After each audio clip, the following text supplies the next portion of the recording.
question, we've got a 10 kilogram object resting on a 30-degree ramp.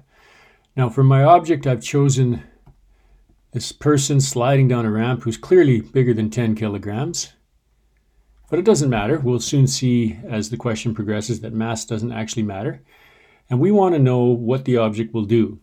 So if there's friction present, and they tell you the coefficient of friction is 0.2, what will this guy do? Will he remain at rest, or will he slide down the ramp? We know friction can't pull him back up the ramp, but perhaps he can remain at rest. Now friction always opposes motion. He wants to slide down the ramp. So the only force we're missing in this picture, we've identified the force of gravity straight down acting on the mass. We've got our normal force, which is always 90 degrees to the surface, the squeeze between the mass and the object. But we have to include friction as well, which is always parallel to the surface and trying to oppose motion up the ramp like that. So those are the three forces present.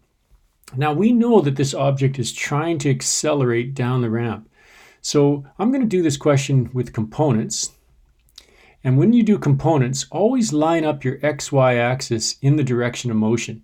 So my x-axis is along the ramp, my y-axis is perpendicular to the ramp. It just makes life so much easier when you start to resolve the vectors into their various components.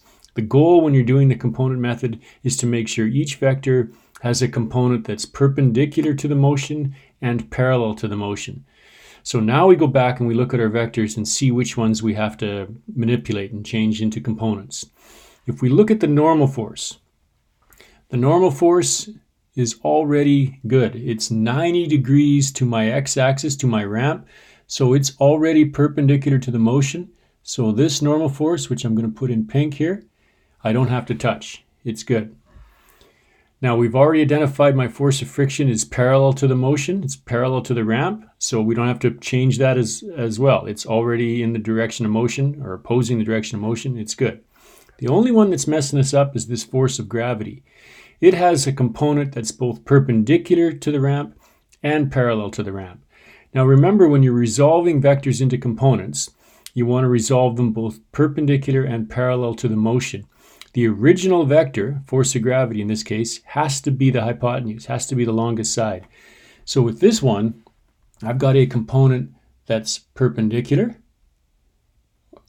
right there, which I will label FGY, my y component for my force of gravity. And notice I kept it in pink for a reason, and we'll talk about that in a second, just to keep it organized. And I've got a component pulling it down the ramp, which we'll call FGX. So these two are components, they make 90 degrees to each other, and we've already seen that this little angle right in here is the same as this one down here. So this little sliver is 30 degrees. So we're good to go. Now, we're going to resolve this in two directions. In the vertical direction, I'll do it in pink to match. I'm just going to call that the y direction. We know it's not moving vertically. This object is not moving like this on the ramp. It's only moving parallel to the ramp. So my net force in the y direction is 0. And in the physics world, that means all the forces in the y's have to be balanced. So in other words, this normal force has to be equal and opposite to FGY. So in order for the forces in the y to add up to 0, my normal force, which I'll say is positive, plus my negative force of gravity in the y, which is negative because it's in the opposite direction, has to add to 0. Simply means that my normal force is exactly the same as FGY. Now, what is FGY? Well, we know the force of gravity is just mg. We know this angle is 30 degrees, so this is adjacent to the side, so we'll use cos. So FGY will be my force of gravity, mg, cos 30 degrees. There's my normal force value, mg cos 30 degrees. Now let's look at the x direction, which I'll do in blue to match the picture. Now in the x direction, I've got FGX trying to pull it down the ramp, parallel to the ramp, and F friction is opposing it. So we don't know if it's moving, but it will move if FGX is larger than my force of friction. So let's assume we have a net force. The only way it can go is down the ramp, so F net X will simply be equal to Fgx, because that's contributing to the motion, minus opposing the motion, which is force of friction. Now Fgx, if Fgy was mg cos 30, Fgx will be mg sine 30. We also know that the force of friction is mu times the normal. Now, the whole thing is equal to max, or ma in this case. There is only one acceleration, it's down the ramp, so we're trying to find ax.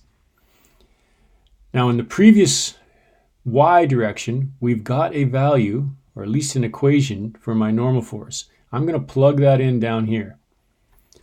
So I get max is mg sine 30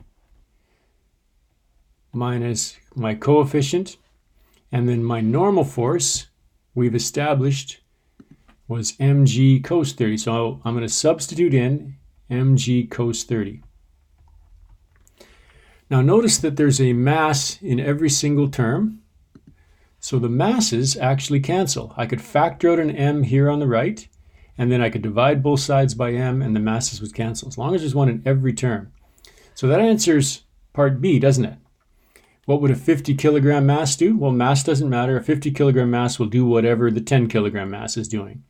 Now we've got to see what the 10 kilogram mass is actually doing. So we simply calculate.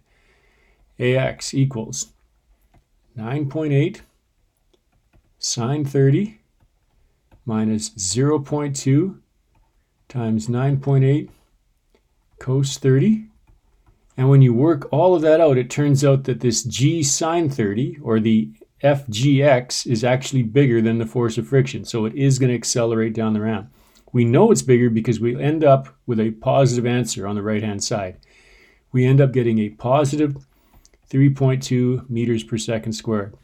So that means it's going to accelerate down the ramp. If I got a negative answer, that means friction was winning, which is doesn't mean it's going to go up the ramp, but it just means it will remain at rest. So you'd have to assume your acceleration is 0.